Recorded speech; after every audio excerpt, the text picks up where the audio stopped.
Podía estar entre nosotros, pero rápidamente le veíamos la corona, el cetro, el manto, el trono y decíamos, ese es el rey. ¿Por qué? Porque los ornamentos externos le señalaban como tal. Pero imagínate a un rey que se quita los ornamentos externos que le señalan como rey. Imagínate a un rey que se quita la corona, que tira el cetro, que se quita el manto y que le da una patada al trono. Y que ahora se viste como un pordiosero, como la plebe, y se sienta entre nosotros. ¿Sigue siendo rey? Sí. Porque uno no es rey por los ornamentos externos que lleva. Uno es rey porque su papá, su abuelo y su bisabuelo eran rey. Ser rey es algo genético. ¿Sigue siendo rey? Sí. Pero le distinguimos como rey, ya no. ¿Por qué? Porque está sentado y vestido como un plebeyo. Cuando él se despoja de la gloria, lo que realmente está haciendo es despojarse de los ornamentos externos que le señalaban como Dios. Pero ahora se ha hecho un pequeño embrión, se ha introducido en el vientre de aquella moza que obedecía al nombre de María, y allí ha tomado una naturaleza humana, cuerpo, alma y espíritu. El Espíritu Santo es el que está operando, y esa naturaleza humana la ha unido a su persona en naturaleza divina. Todo esto para volver a reconquistar la autoridad que había perdido en Adán. Pero no solo se tiene que encarnar, es que tiene que vivir. Y tiene que vivir de cualquier manera, tiene que vivir sin pecado. La muerte de Jesús tiene tanta calidad, no por la muerte en sí, sino por la limpieza de la vida que vivió. Tiene que vivir entre nosotros. Y no hay pecado en él, ni de pensamiento, ni de palabra, ni de obra. Ha vivido sin pecado después de haberse encarnado.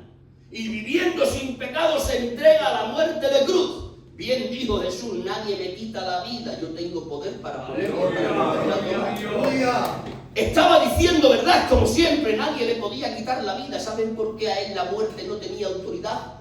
¿Saben por qué a él no se le podía quitar la vida? Porque la muerte no tenía autoridad sobre él. ¿Y saben por qué la muerte no tenía autoridad sobre él? Porque él era sin pecado. Y la muerte es la paga por pecar, pero sin el pecado no puede existir muerte. La limpieza de su vida impedía que la mano de la muerte pudiera apresarle. Por eso él dice, no me quita nadie la vida, yo la pongo. Cuando él dice yo pongo mi vida, ¿qué está diciendo? Me voy a entregar a la muerte de forma vicaria. Me voy a entregar a la muerte de forma sustitutoria. Voy a tomar el lugar de otro. Y de forma vicaria, de forma sustitutoria, aquel que se ha hecho carne, aquel que ha vivido sin pecado, experimenta la muerte. Y allí está en la cruz, inerte. Le han descolgado y dice que el cuerpo entró en el sepulcro y dicen que el alma y el espíritu fueron al Hades. Su alma y espíritu están en el Hades y su cuerpo está en el sepulcro.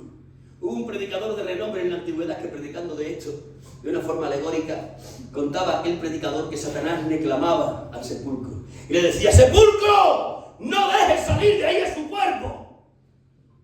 Y decía aquel predicador que aquel sepulcro personificado se enojaba con Satanás y le decía: ¡no me pidas a mí que haga en muerte lo que tú no hiciste en vida! Si tú lo hubieras ensuciado en vida, yo lo hubiera retenido en muerte. Pero como Satanás no le pudo ensuciar en vida, el sepulcro no le pudo retener en muerte. Y al tercer día resucitó. Es decir, que no solo se ha encarnado, no solo ha vivido sin pecado, no solo ha muerto, sino que ha resucitado. Y la resurrección de Jesús, para no volver a morir, es la evidencia inequívoca de que él ha matado a la muerte un día.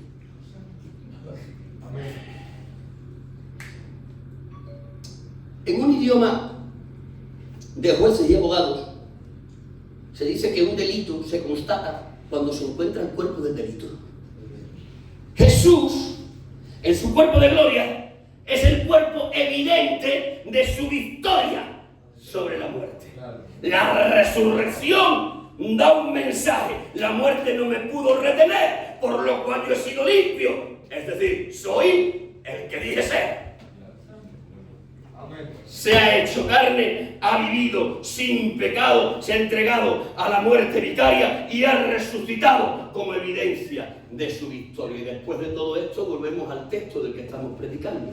Se entrevista con los apóstoles y dice que acercándose a ellos les dijo: toda potestad me es dada en el cielo y en la tierra.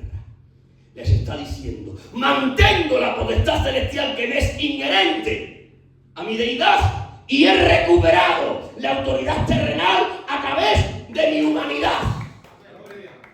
Es decir, les hace una declaración: tengo autoridad, tengo potestad sobre todo lo que se mueve en el cielo y en la tierra también. Pero lo importante, siendo esto muy importante, para el tema que nos ocupa no es esto. Lo importante es lo que sigue a continuación. Toda potestad me dada en el cielo y en la tierra, la del cielo inherente a mi deidad, la de la tierra conquistada a mi humanidad. Por tanto,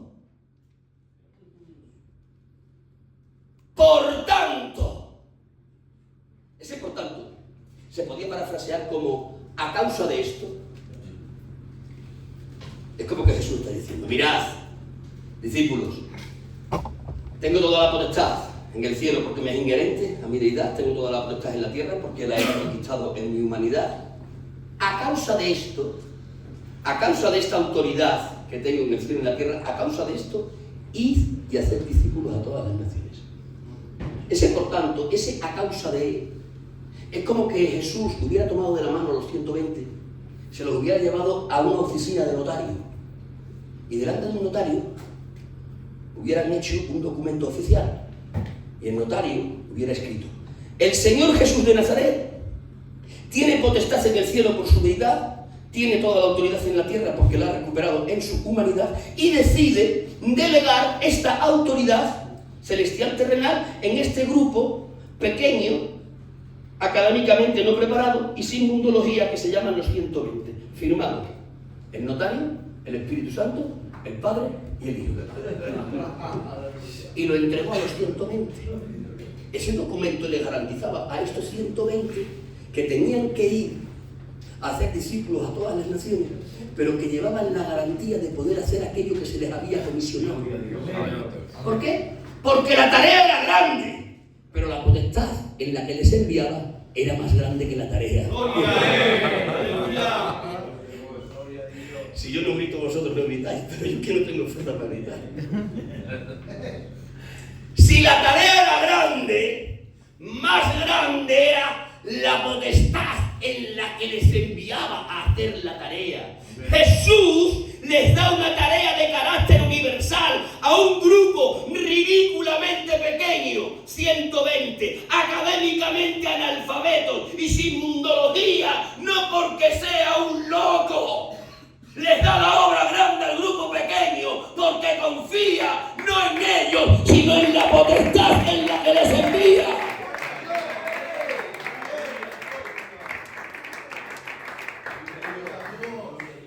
Mirad, decir que Jesús les envió a ellos en su potestad, decir que Jesús delegó su potestad en aquellos 120 que son el germen, que son el núcleo de la Iglesia Universal, decir que les entregó esa autoridad para llevar a cabo la tarea, es lo mismo que decir que a nosotros nos entregó esa autoridad para llevar a cabo esa tarea.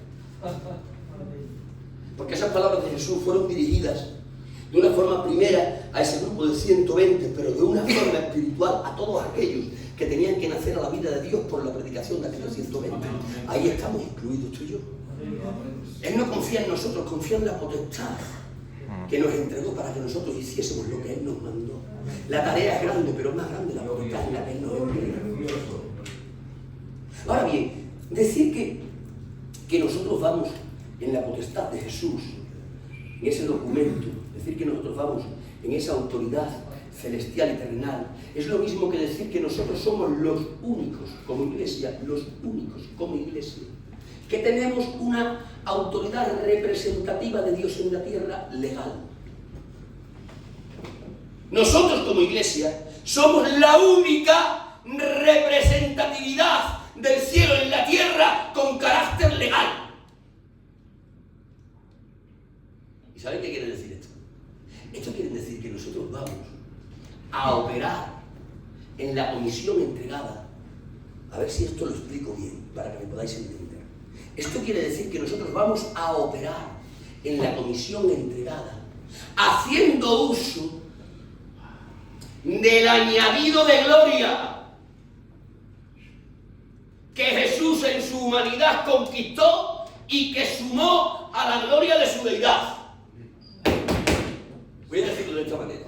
El Cristo que desciende para encarnarse tenía menos gloria que el Cristo que asciende para volver a glorificarse. Tenía más gloria el Cristo cuando ascendió que el Cristo cuando descendió. Porque decir que vamos en su autoridad es equivalente a decir que nosotros vamos en el añadido de gloria que Jesús ganó en su humanidad y que le sumó a la gloria que tenía en su deidad. Amén. He dicho antes y ahora repito que Jesús se tiene que despojar, el verbo se tiene que despojar de la gloria de la deidad. ¿Recuerdan que hablamos de eso? Para poder encarnarse, se ha despojado de su gloria, se ha vestido como por diosero en mitad de su humanidad, ha terminado la tarea, y cuando está terminando la tarea, ¿qué le dice el Hijo al Padre? Terminando la tarea le dice el Hijo al Padre: Padre, glorifícame con la gloria que contigo tuve antes de que el mundo fuese. En otras palabras está diciendo: Padre, estoy terminando la tarea que me encomendaste de redención, voy a volver a casa, prepárame la gloria de la que me despojé porque me voy a vestir con ella. Eso me está diciendo. Es decir, Jesús está reclamando recuperar la gloria de la que se despojó con legitimidad.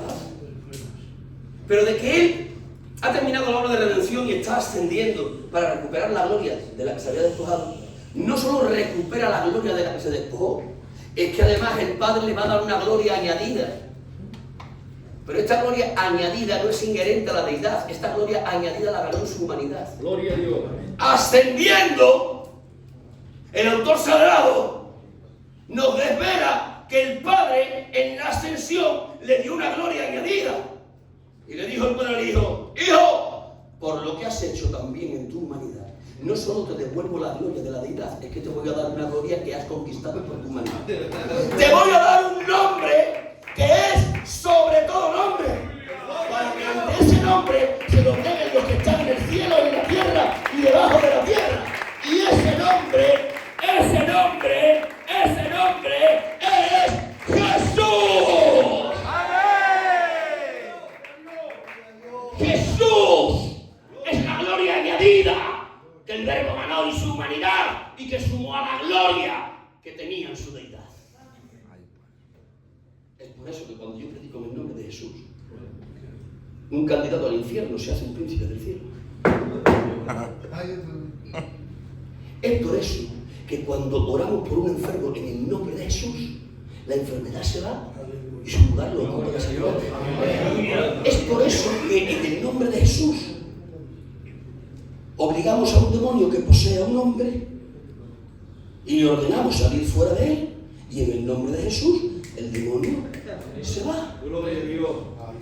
No somos nosotros, evidentemente no. Es el nombre de Jesús. ¿Por qué? Porque estamos operando en su autoridad. ¿Cuántos me entendieron hasta ahí? Levanten por favor su mano y den un poderoso y vivo amén. Amén. El mejor aplauso que tenga.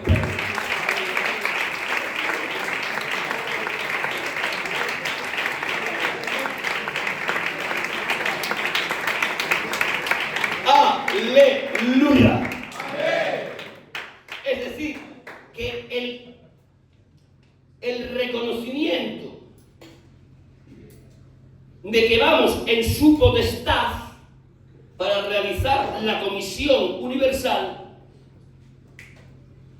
ese concepto de que tenemos su potestad, de que vamos en su nombre, ese concepto tiene que estar en nuestra mente. ¿Por qué? Porque ese concepto es la primera clave. Es el primer interruptor que hay que tocar para que el sistema eléctrico aparezca a fin de disipar la oscuridad. Amén. Cada vez que vayas transitando el camino de la comisión, tienes que ir con el concepto de que voy en la autoridad del Señor. Amén. Y si esa es la primera clave, dentro de esa clave tendríamos que hablar de una segunda clave. Y la segunda clave dentro de la primera sería hablar de la intercesión.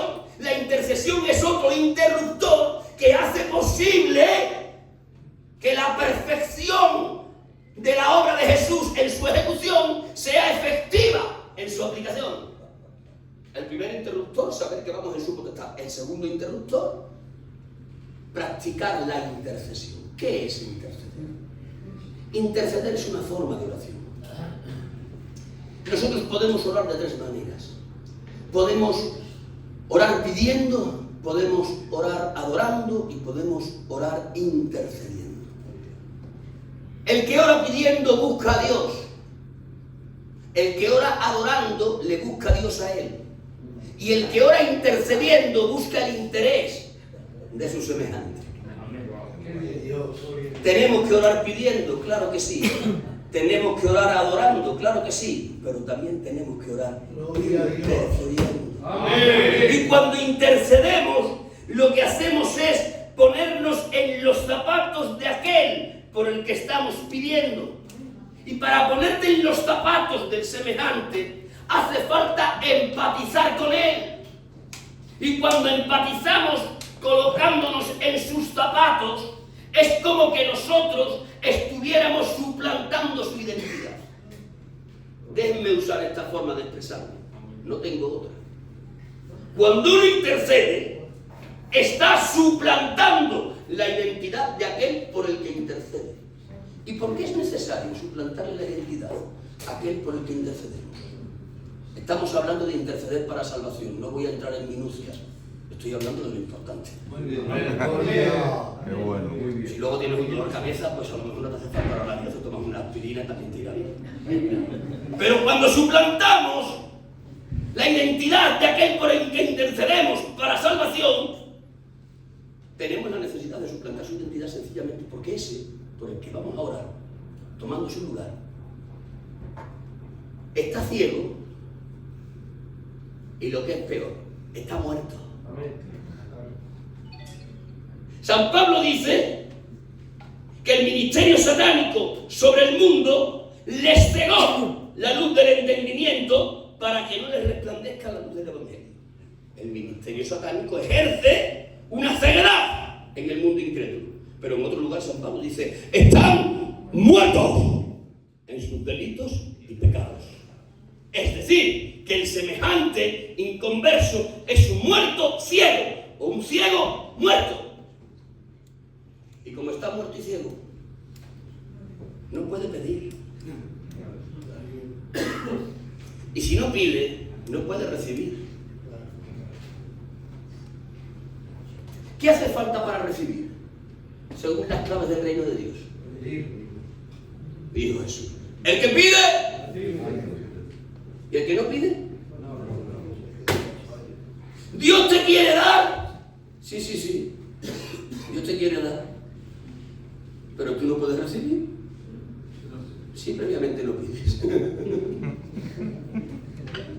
Y estos desgraciados. Digo desgraciados no en el sentido peyorativo, sino en el sentido cariñoso. Digo desgraciados a todos los que son inconversos. No se lo digáis después. Verás, somos desgraciados en el sentido de que están en desgracia. ¿Entendéis? Estoy hablando en el sentido etimológico de la palabra. No les estoy insultando. Digo que son desgraciados porque están en desgracia. Están en desgracia porque van camino al infierno y tienen al cielo. Por lo tanto, estos desgraciados están en condenación, pero es que no pueden pedir la salvación. ¿Por qué? Porque están muertos y ciegos. Y como están imposibilitados de recibir lo que Dios les quiere dar, porque escuchad bien, Dios les quiere dar la salvación. Amén. Gloria a Dios. La Biblia, la Santa Biblia, dice que el deseo escondido del corazón de Dios es que todo el mundo venga al conocimiento de la verdad y se salve. Amén. Dios les quiere dar la salvación. Amén. Pero ellos no la pueden recibir, porque la clave es el que pide, recibe. Tienen que pedir para poder recibir. Yo te la quiero dar, pero si tú no pides, yo no te la entrego. Si yo no te la entrego, tú no recibes. Ante esa muerte y ceguedad es que entra en juego la intercesión. Por eso, otra clave para que la efectividad de la obra de Jesús sea eficaz en su aplicación es tomar el interruptor de la intercesión. Y cuando intercedemos nos ponemos en sus zapatos. Le suplantamos la identidad. Y empezamos a rogar a Dios por ellos como si fuera ellos los que estuviesen rogando. Esto que estoy diciendo es un invento. ¿O acaso es algo que nos enseña la palabra de Dios? Amén. A mí me impresiona cómo oraban los profetas en ese modelo de oración al que llamamos intercesión. Me sorprenden cómo oraban. Yo les he visto orar. He visto orar a Daniel. He visto orar a Jeremías. He visto orar a Ezequiel. Y todos tienen en común un denominador cuando están orando. Oran en favor de quién? Del pueblo de Israel. Del pueblo de Israel que reiteradamente estaba en pecado. El pueblo de Israel que por la oscuridad del pecado en el que vivía estaban ciegos y muertos para Dios. Y estando ahí, adorando a los Baales, adorando a Astoré, cayendo en inmoralidades, estando ahí el pueblo de Israel, regodeándose en su pecado, estos profetas de los que les hablo empezaban a interceder por ellos. ¿Y qué hacían? Se ponían en el lugar de ellos, le usurpaban la identidad. Su forma de orar así lo delata. Ellos se ponían a orar, ya fuese Daniel, ya fuese Ezequiel, ya fuese Jeremías, se ponían a orar y decían: ¡Padre! Te pido que nos perdones. Está hablando en plural. Hemos pecado contra ti. No hemos hecho lo bueno. Acuérdate del pacto con Abraham. Es verdad, hemos pecado. Pero por las ternuras que tú tienes, perdónanos, no te olvides, somos tu pueblo. Y cuando yo les escucho orar así, les tengo que preguntar al santo de Jeremías, al santo de Ezequiel, al santo de Daniel: ¿pero por qué te incluyes tú en los pecados de estos? Si tú eres un santo varón, tú no tuviste parte en ellos. Tú nunca adoraste a Baal ni a Astoré, tú nunca caíste en sus inmoralidades. ¿Por qué te incluyes? Y ellos me responden diciendo: Lolo, porque estoy orando como intercesor. Me estoy colocando en sus zapatos, le estoy usurpando su identidad. Ellos no están capacitados por la oscuridad del pecado para pedir, y yo entonces pido en su lugar.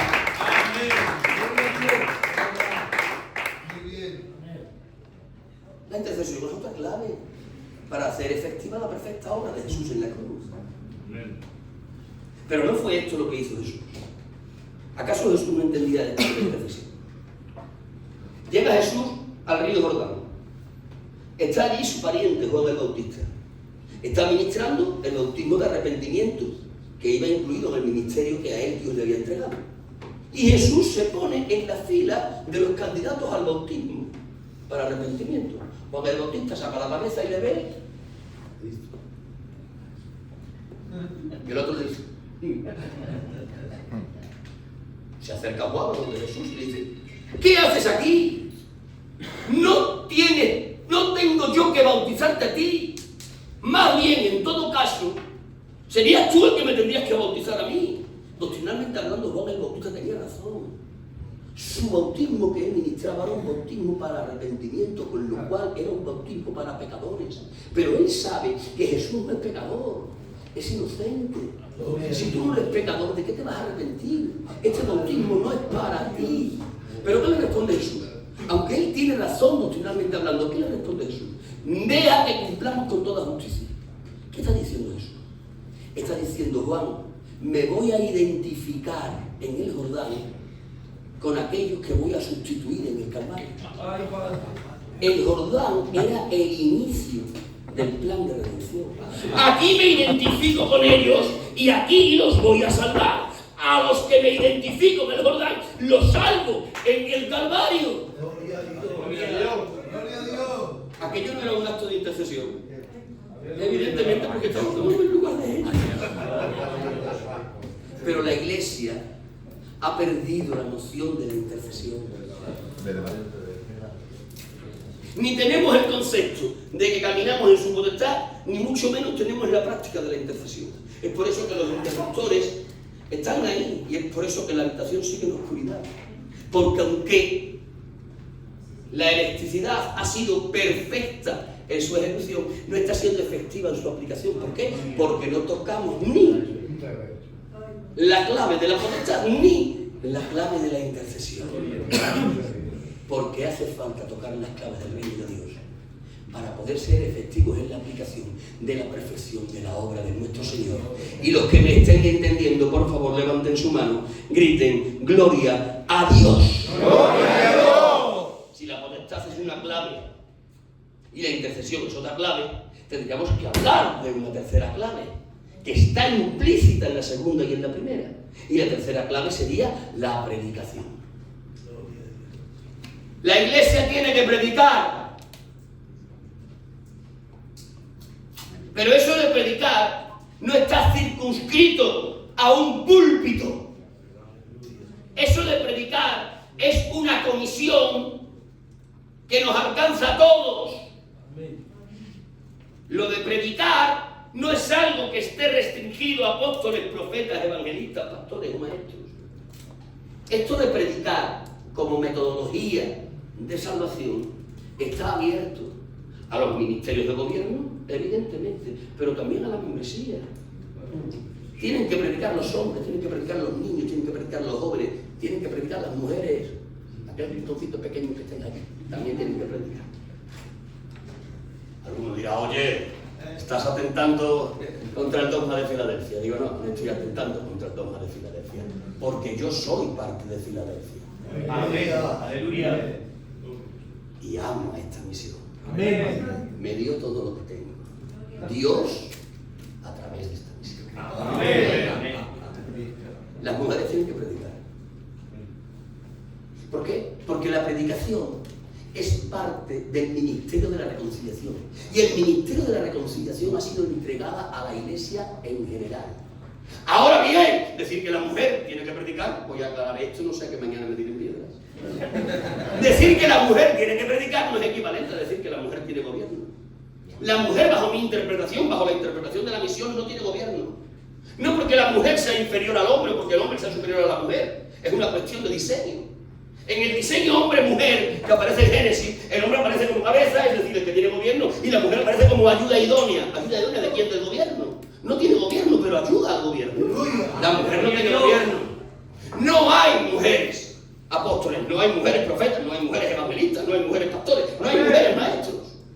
Pero eso no quiere decir que no puedan predicar. No pueden predicar quizás desde el púlpito. ¿Por qué? Porque el púlpito es una esfera de gobierno. Pero dentro de que no pueden predicar en el púlpito ni tampoco ejercer gobierno, pueden predicar. Pueden predicar cuando compran el pan, pueden predicar cuando están en la peluquería, pueden predicar. Amén. Pueden predicar en el mar, en el Caribe. Pero no solo tienen que predicar ellas, tienen que predicar los niños, tienen que predicar los jóvenes, tienen que predicar los adolescentes, tienen que predicar toda la membresía. Porque predicar es una clave que hará efectiva en su aplicación la perfecta obra que Jesús ejecutó. ¿Por qué? Porque a Dios le plació salvar a la humanidad por la locura de la predicación. ¿Es un método de locos? Sí, pero es un método de Dios. Dice la Biblia, y no queriendo los hombres reconocer a Dios por medio de las cosas hechas, le plació a Dios salvar a los hombres por la locura de la predicación.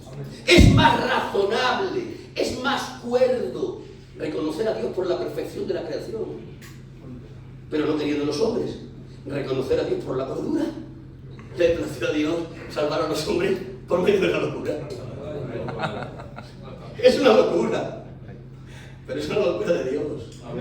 Es una locura que un gitano analfabeto como yo predique la palabra del Señor y un hombre académicamente formado se rinda a lo que estoy predicando. Es una locura, es una locura. No se ha querido rendir el académicamente formado a la perfección de la creación, pero no queriendo reconocer a Dios por la perfección de la creación, a Dios le plació salvarlo por la locura de la predicación. Por lo tanto tenemos que predicar. ¿Sabéis por qué? Porque si no predicamos nadie se salva. ¿Saben que la ausencia de predicación en la iglesia es un pecado de omisión? Lo voy a decir con palabras más gruesas. Yo me voy de aquí a un rato. El pastor tiene la culpa, que fue el que me invitó. Los palos del pastor, la mitad de los palos son los días candidatos, que fue el que intervino. El silencio en cuanto a predicar de la iglesia no solo es un pecado de omisión, es una colaboración con Satanás.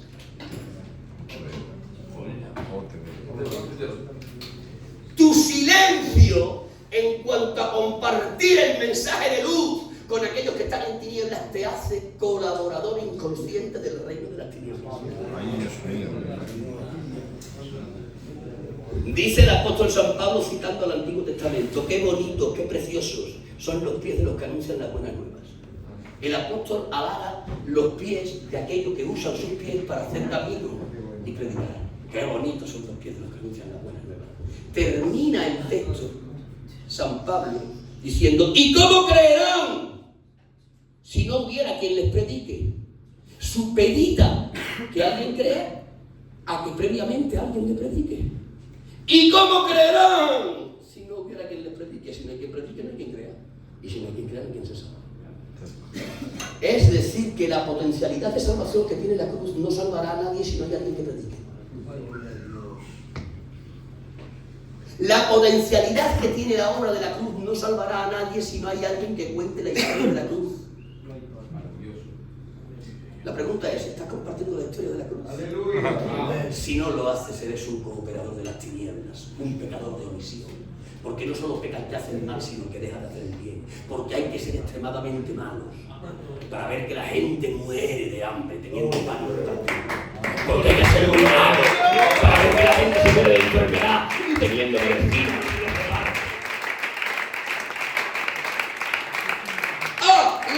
¡Aleluya!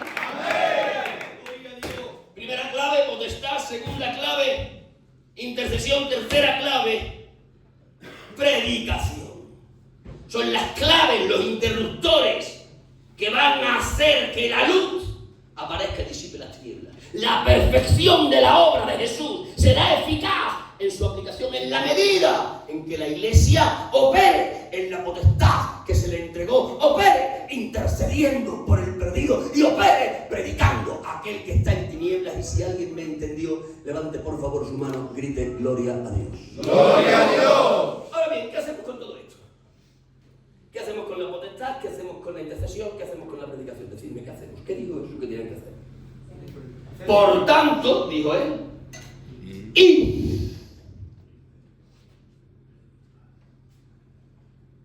por tanto, si os parece bien, vais; si no os parece, esperáis a que vengan. No fue algo alternativo, fue una orden. Toda potestad me es dada en el cielo y en la tierra a causa de esto. Y es una orden. Y ahora bien, ¿qué está queriendo decir el Señor Jesús cuando nos dice id? ¿Está diciendo que nos traslademos de lugar? No necesariamente, aunque puede estar implícito en el mandamiento, pero no necesariamente. Cuando Él dice id y nosotros vemos esa palabra en su raíz, encontramos que lo que esa palabra quiere decir no es tanto en relación a trasladarse de un lugar como a hacer lo que se te mandó mientras que estás viviendo. Muy bien. ¿Me siguieron o no? Amén. Y no es tanto traslación de lugar como hazlo mientras que vives. Es decir, que el Señor estaba diciendo, la comisión hay que llevarla a cabo, reconociendo la potestad en la que se hace, intercediendo y predicando. La comisión hay que llevarla a cabo como algo natural, mientras que vives. Mientras que llevas el coche al taller, lleva a cabo la comisión con el Señor que te va a arreglar el coche. Mientras que estás en la peluquería, acicalándote el pelo, lleva a cabo la comisión mientras que te lo cortan. Mientras que estás comprando el pan, lleva a cabo la comisión. Mientras que estás en el negocio, es decir, llevar a cabo la comisión debe de ser parte integral de tu cristianismo. Gloria a Dios. ¿Sabes cuál es el problema de la iglesia actual? Es que no tiene la comisión como una parte integral de su cristiandad. Pero nosotros tenemos que volver a reincorporar la comisión como parte de nuestro cristianismo normal. No tiene que ser algo artificial, tiene que ser algo que fluya con naturalidad. Gloria a Dios. ¿Me dejan entrar en código denominacional? Voy a entrar de cualquier manera, o sea que así me dejáis mejor.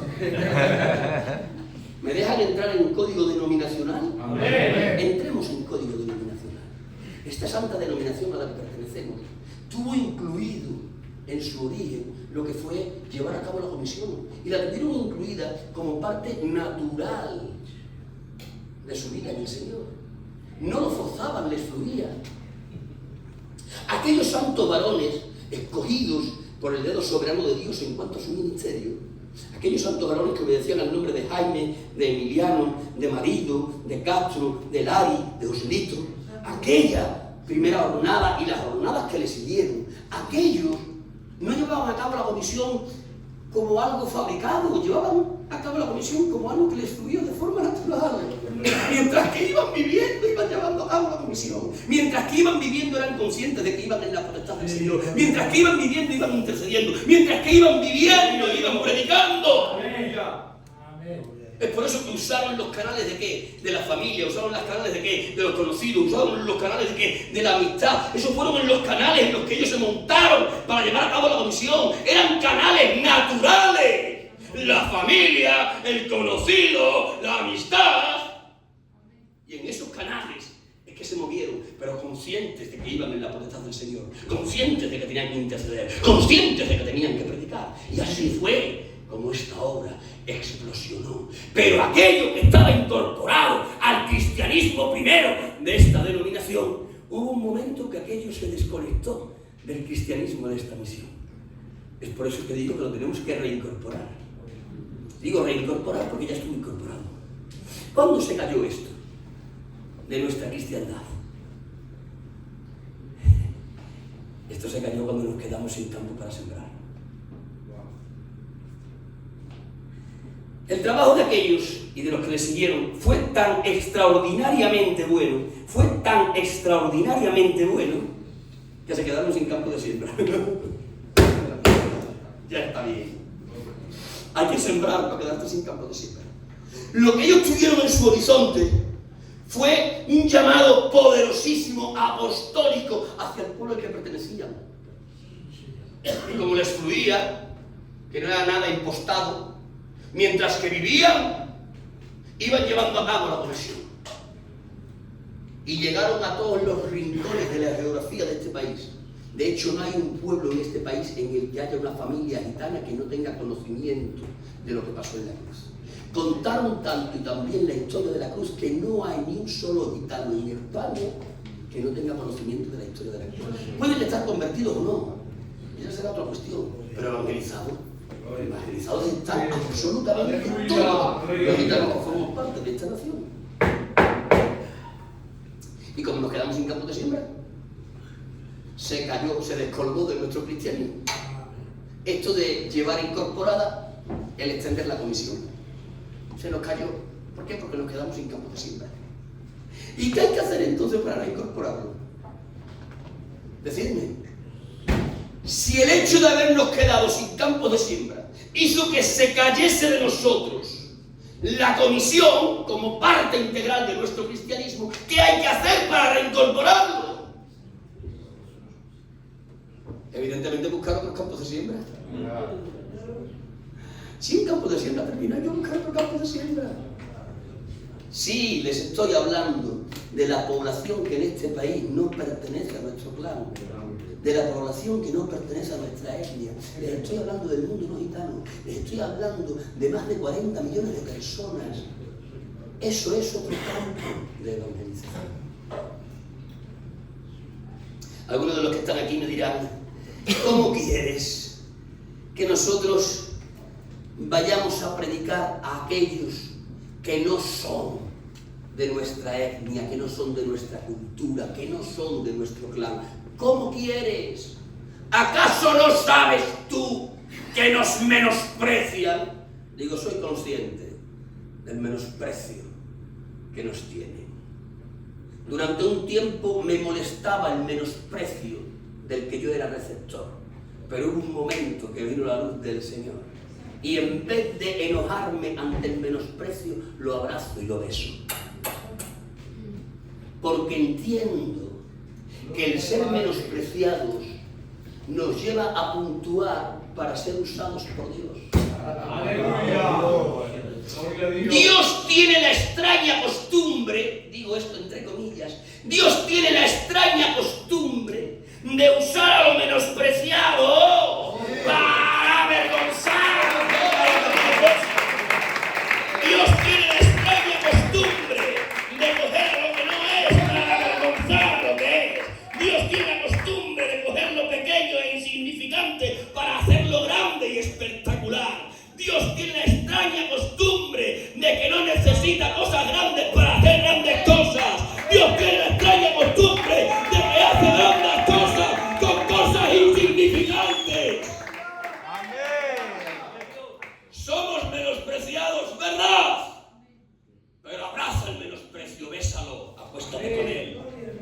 cobíjalo en tu corazón, porque ese menosprecio te hace puntual para ser usado por Dios.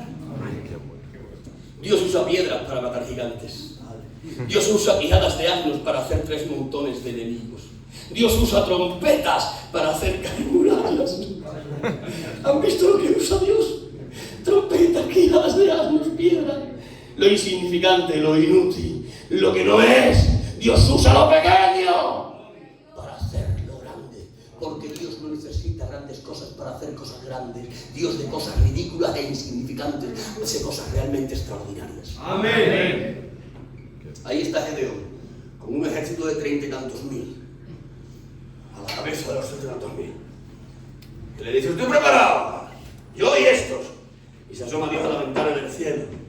Y dice, no, sois muchos. Pero pues vamos a una guerra mientras más seamos mejor. ¿Tanto tonto? Vamos a una guerra, vamos a una quimera. Mientras más seamos en la quimera mejor, ¿no, José? Mientras más seamos mejor. ¿Por qué te crees tú que los caritos viejos querían tener hijos? Venga hijo, venga hijo, venga hijo. Y de que venía una hija y dice, que mientras más fuésemos, más fuerza teníamos. ¿Los ves? Son muchos. Dice, hombre, pues será mejor que seamos muchos que pocos. No dice, no, que vos conozco yo. Si ganas con todo eso, de que termine la guerra, empezáis todos a estar y decir, ahí está lo que hemos hecho. Hemos acabado con todos ellos. ¿Vos queréis quedar con la gloria que solo me pertenece a mí? Y como os conozco, para que no vos quedéis con la gloria que a mí me pertenece, empiezo a quitar gente. Conocéis la historia, de 30 y tantos mil se quedó con 300. ¿Por qué Dios hace esa reducción en el número de ejércitos? Porque Dios no comparte su gloria con nadie. Porque Dios quería que todo el mundo supiese que hoy estuviésemos predicando de esto. Si aquella guerra la ganan con 32.000, no queda ni registrada en el libro sagrado, y estoy predicando yo de ella. ¿Por qué predicamos de ese combate? ¿Por qué quedó registrado en la Biblia? Porque fue algo realmente excepcional. Con lo pequeño y insignificante Dios hizo lo realmente extraordinario. Dios usa lo que no es para hacer lo que es. Porque no comparte la gloria con nadie. Porque es la seña de identidad. Porque es la rúbrica divina de que esa obra la hizo Él. ¿Me seguís o no? Amén. Somos los más menospreciados, pero no te preocupes, alégrate. Eso te lleva a puntuar para ser usado por Dios. Hubo una encuesta no hace muchos años en España. Se preguntaban en aquella encuesta, ¿con quién casaría usted a su hija? Era una pregunta al mundo español mexicano, evidentemente. Y en el cuestionario de la pregunta, ¿con quién casaría usted a su hija? Aparecía un hombre de color, un musulmán, un asiático o un gitano. ¿En qué lugar pensé que quedamos? Sí. Sí. Quedamos en el 4º lugar, y porque no había un 5º. ¿Eso qué demostraba? Que somos los menospreciados de los menospreciados. No está bien, ¿eh? Somos parte constituyente del Estado español, no se olviden. Antes de que España fuese España, ya estábamos aquí. Somos parte constituyente del Estado español, pero así todos somos los menospreciados de entre los menospreciados. Cuando yo vi aquella encuesta, palabra que me... Tuve que pedir perdón a Dios después, porque pequé.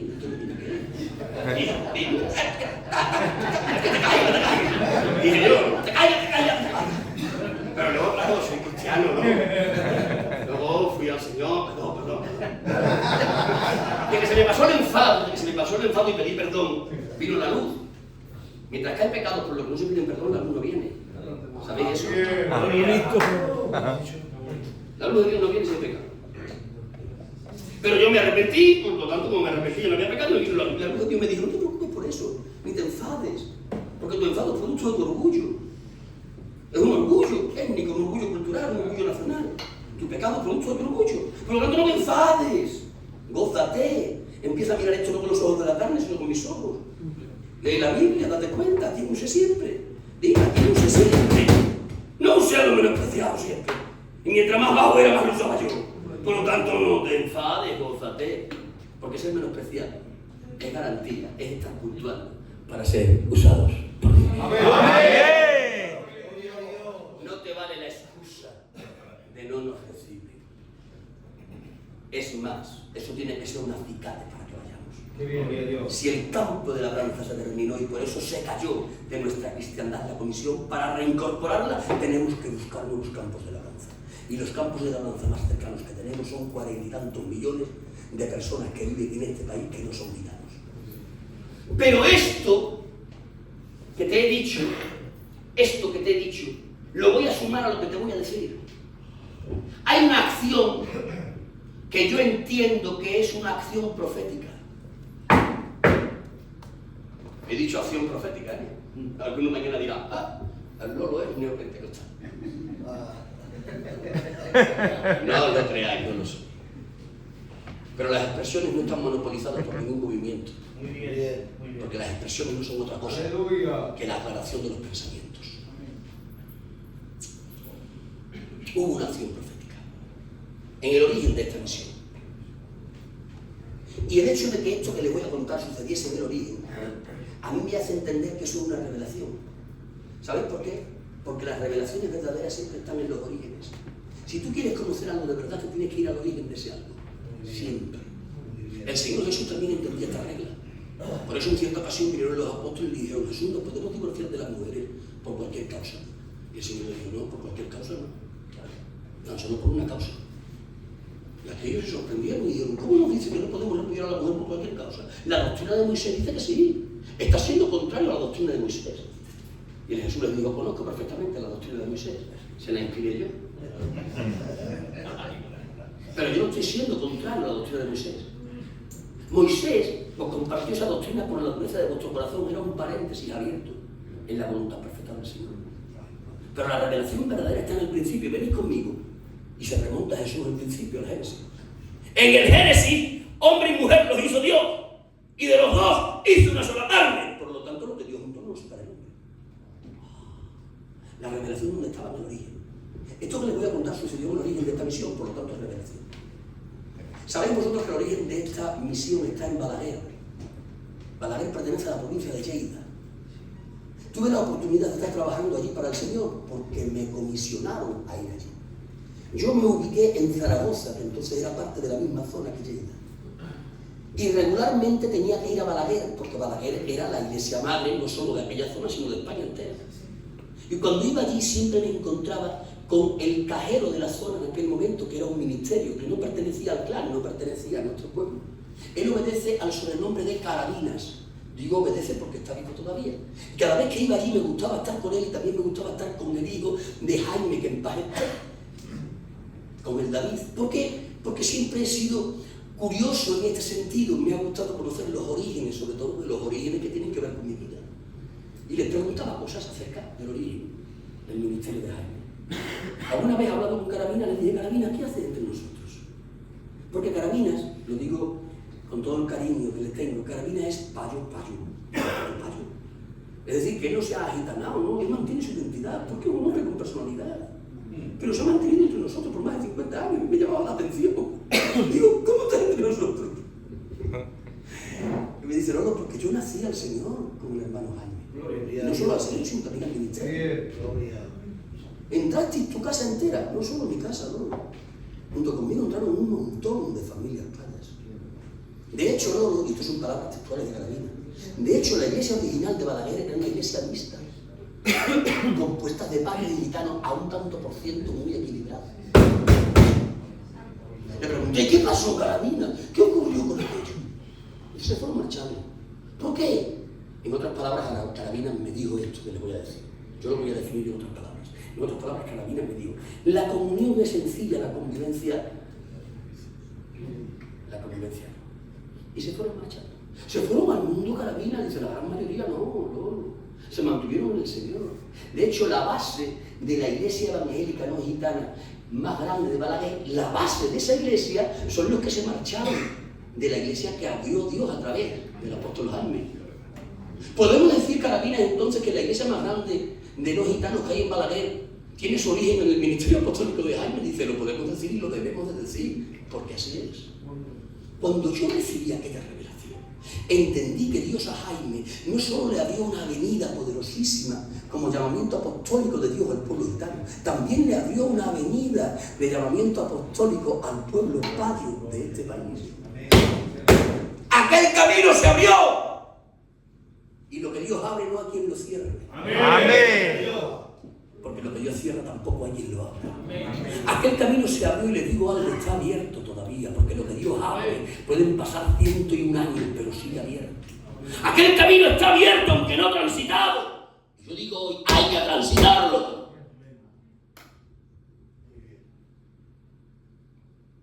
Alguno podrá preguntarse aquí hoy, ¿y por qué Dios nos iba a dar al pueblo gitano de España, a nosotros que somos gitanos? ¿Por qué?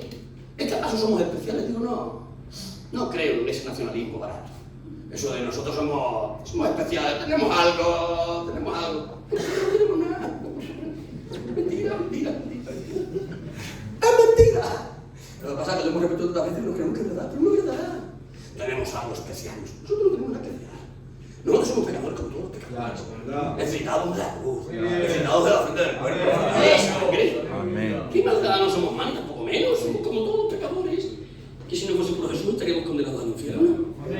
Es decir, que Dios no nos va a entregar o no nos ha entregado ya al pueblo español, a nosotros como misión gitana, porque seamos especiales. Nos lo ha entregado por otra cuestión. Y ahora os voy a explicar la cuestión. La cuestión que os voy a explicar es una interpretación. Subrayo que es una interpretación, para que entendáis que no es que la Biblia lo diga, es que yo interpreto que la Biblia lo dice.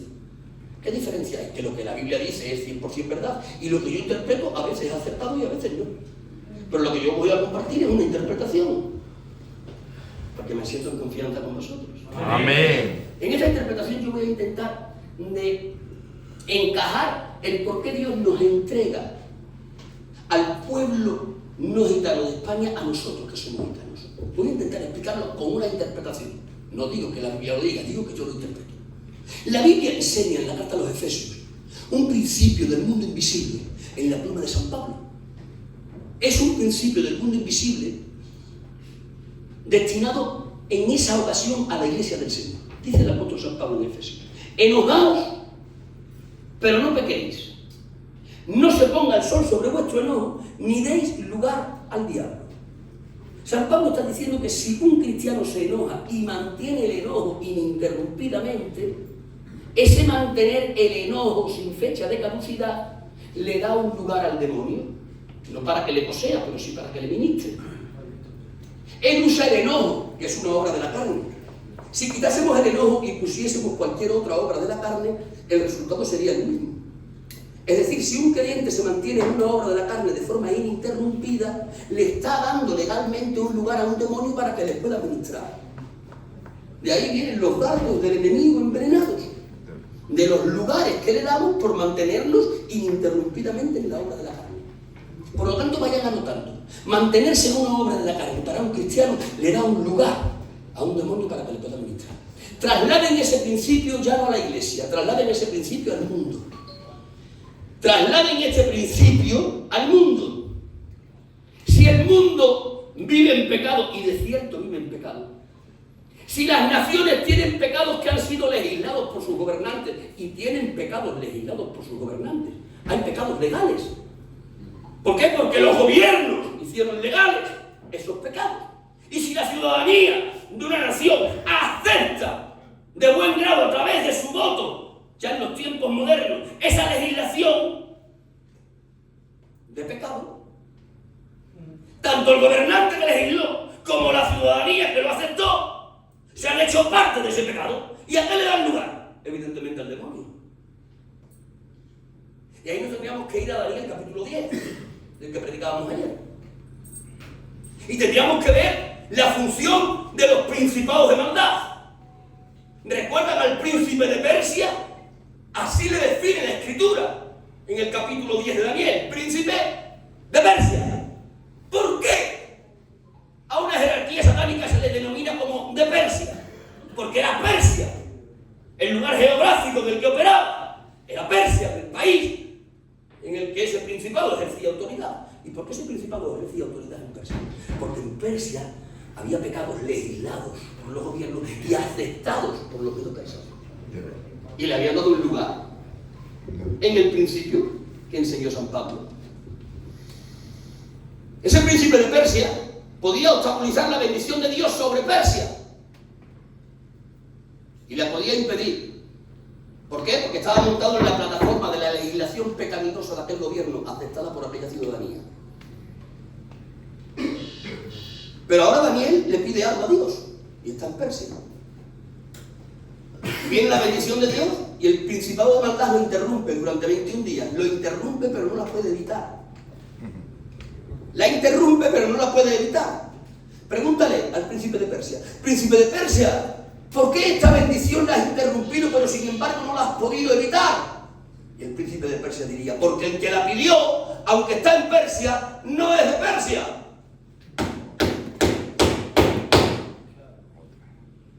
Está en Persia, pero no es de Persia. He podido interrumpirla, pero no lo he podido evitar. Ese no tiene que ver nada con las legislaciones pecaminosas que había. Ese no tiene que ver nada con la aceptación de la ciudadanía acerca de esas legislaciones. Ese está en Persia, pero no es de Persia, es judío. Nosotros estamos aquí, pero estando aquí no somos de aquí. Amén. Las legislaciones que por años han visto en este país, nosotros ni las hemos hecho ni las hemos aceptado.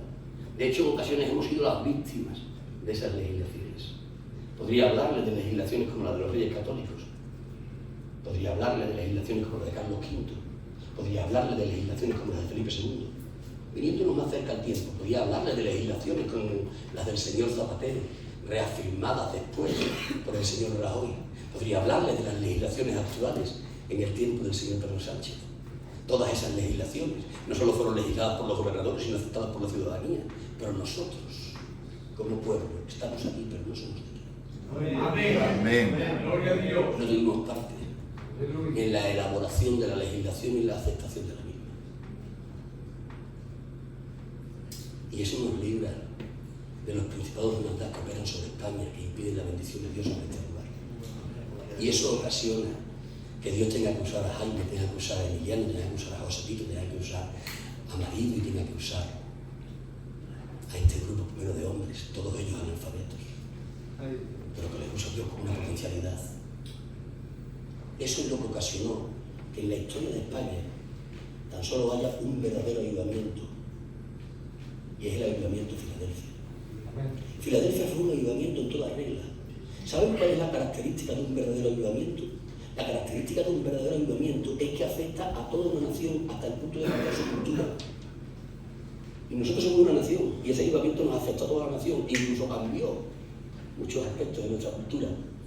Fue un verdadero avivamiento. Y no hay otro avivamiento en la historia de España. Este avivamiento de España, protagonizado por Filadelfia, tan solo está registrado en un libro que escribió un evangelista argentino. No está registrado en ningún otro lugar. Pero recientemente estuve con un evangelista norteamericano que lleva 30 años trabajando en España. De hecho, trabaja en la Puerta del Sol, en un movimiento evangelístico que le llaman la Caja Roja. Él se llama Jacob. Estuve unos cuantos de días con él y hablando de movimientos evangelísticos. Él, en ese acento norteamericano, en ese acento yanqui, ya sabéis que los norteamericanos, los yanquis, son muy espectaculares para todo. Él me decía, ¡oh! Vosotros tenéis órdenes de avivamiento. Y yo lo decía, ¡aleluya!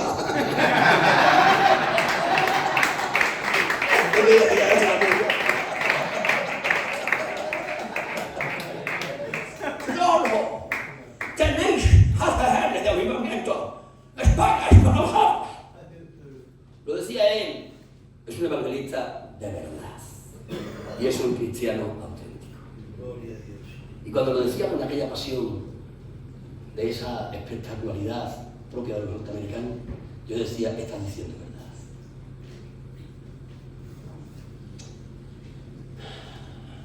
Tenemos dos opciones.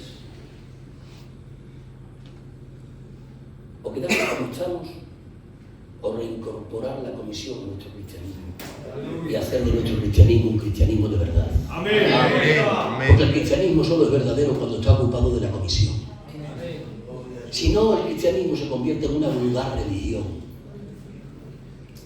Podemos quedarnos como estamos. Estamos bien. Hoy una reunión y mañana otra reunión. Y pasa mañana que predique el Lolo. Y al día siguiente que predique el Pichi. Y al otro día que predique. Y ven las fiestas de religión. Que nos canten cantares. Pasa mañana. Y al otro día que nos canten giles. Y una fiesta de religión, un espectáculo tras de otro espectáculo. Digo yo, esto es malo. Digo, no. Sería absurdo que yo dijese que esto es malo. Lo que digo que no es suficiente. Lo que digo que no puede ser el centro neurálgico alrededor del cual gire nuestro cristianismo.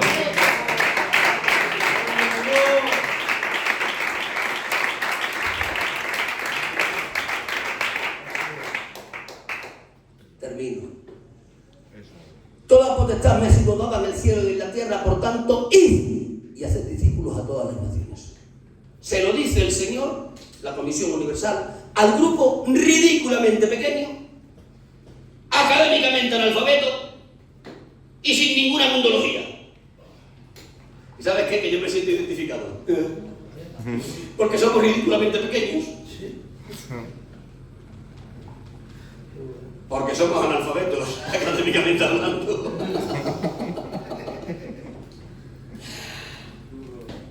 Y porque no tenemos apenas mundología. Yo soy de ellos.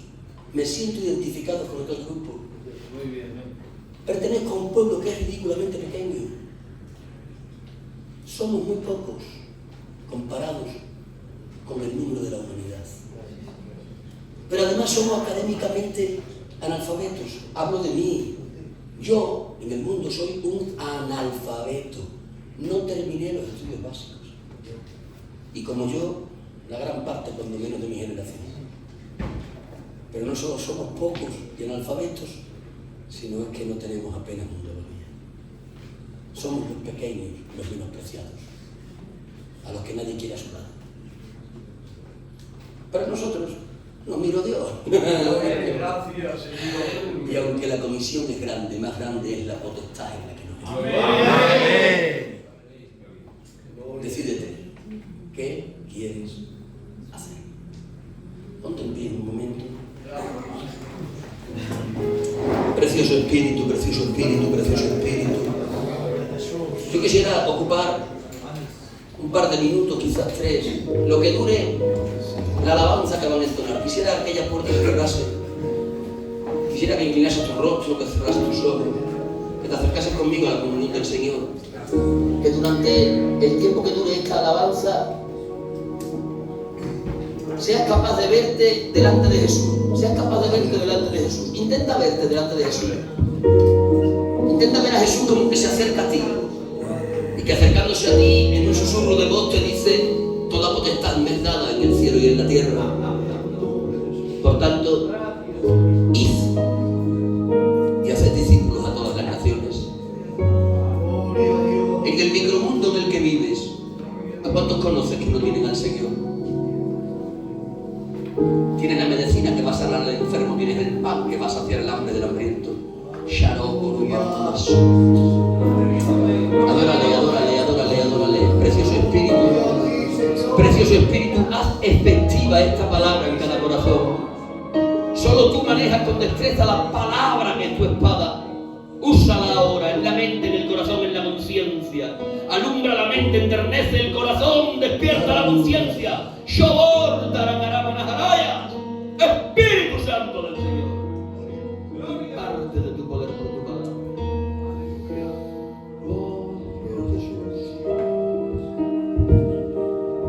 La bella luna ilumina esta noche